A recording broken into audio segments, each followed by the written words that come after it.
We are joined over the phone by Dr. Ayman Ghoneim, economic and legal expert. Good afternoon. Good afternoon, madam. Good afternoon, sir. So, how do you see the importance of dialogue between Egypt and the United States to reach a political settlement to the crisis in Sudan? Well, actually, the Egyptian diplomacy under the leadership of President Abdel Fattah al-Sisi commands respect worldwide because it's based on the quest for reaching peace. It tries to reach peaceful settlements for all the international problems. It calls for peaceful solutions on the one hand, and on the second hand, it also promotes international cooperation, deepening the economic cooperation and the cooperation between countries in different fields, whether economic, environmental, or political fields. It also promotes the non-interference in the internal or domestic affairs of other states, and it tries to build stable and strong relations with all the parties in East and West. Regarding Sudan, of course, Egypt has a long historical relationships with Sudan. Both countries are considered to be the strategic depth and extension for each other. And Egypt has always been playing a stabilized role in Sudan, trying to reach peaceful solutions for the problems between North and South Sudan, or the internal problems in North Sudan. And it has been always calling for reaching peaceful solutions for such problems for the best interest of the Sudanese people. So, Dr. Ayman, how would you list the social and economic impact of the prolonged conflict in Sudan on neighboring countries? Actually, President Abdel Fattah al-Sisi has expressed in many occasions and many instances his opinion. And actually, the opinion of President Abdel Fattah al-Sisi represents the sound of reason, the sound of peace, and the sound of reason in the international politics.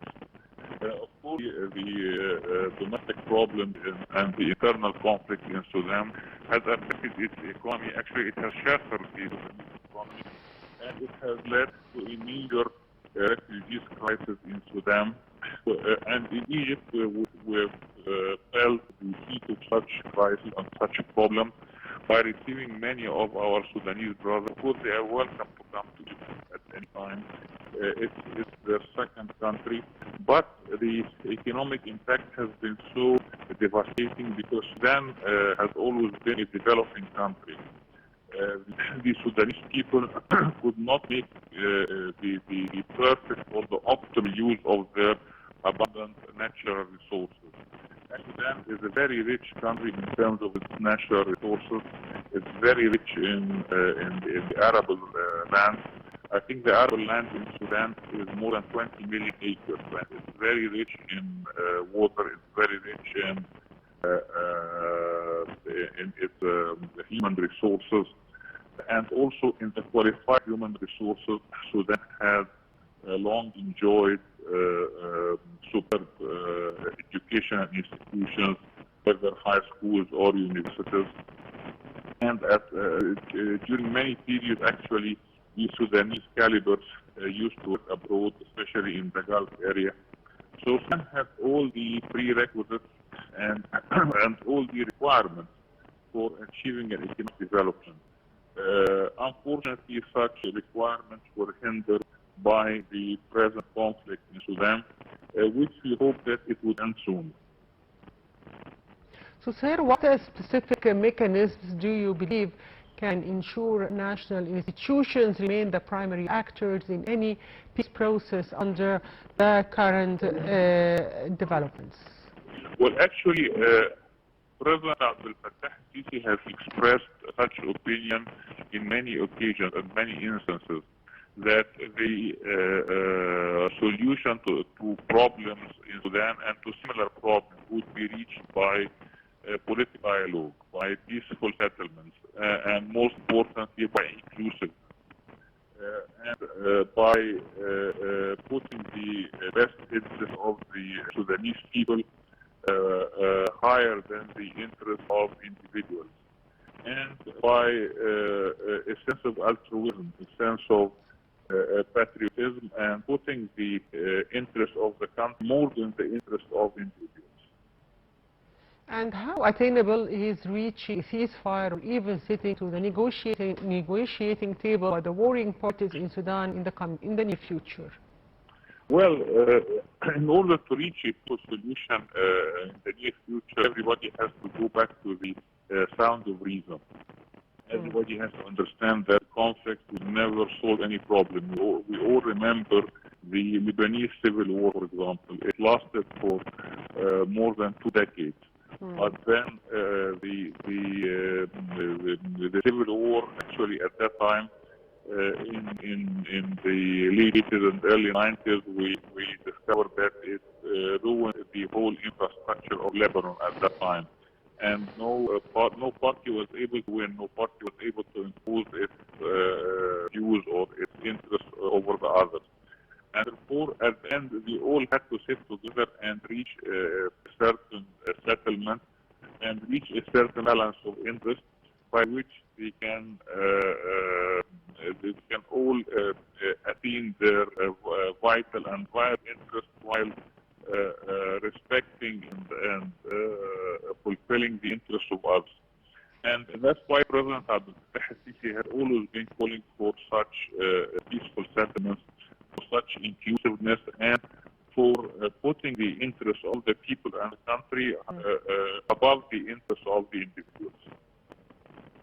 So, sir, with the civilian suffering mounting in Sudan, what mechanism can be placed to guarantee that aid is not obstructed? Well, of course, the problem of reaching aid to the affected areas and the affected population, it's a very complicated issue actually, because many of the areas inside Sudan are cut by the civil war and by conflict, and it would be really hard for the aid workers and aid caravans to reach there. Of course, there are many solutions, but I believe that the long-lasting solution is to try to reach a certain peaceful settlement for the whole conflict. Because no matter how we reach temporary solutions, how we reach temporary or workaround solutions to reach the aid to the affected areas, again, these would be temporary solutions, and these areas can be again affected by the conflict and by the war, and can be again cut from the outside world, and the population can suffer severely. And that's why long-lasting peace and long-lasting settlement is the ultimate and most guaranteed way to start securing the population and reaching aid to them. So, sir, with regards to Libya, which also topped the agenda of the talks between the Minister of Foreign Affairs and the U.S. President's advisor, how do you see reasons obstructing political settlements in the country? Well, actually, one of the key words here in Sudan and many other places is to put the interest of the population and put the interest of the people and the country higher than the interest of the individual, and to prevent other foreign parties from interfering, and to try to lead the solution and to try to lead the negotiations to the local parties, while of course facilitating such solutions and trying to help the parties to bring together their point of view. But the process itself has to be left to the people and to the different parties, providing all the facilities to them. I'd like to thank you, Dr. Ayman Ghoneim, economic and legal expert. Thank you for being with us. And back to our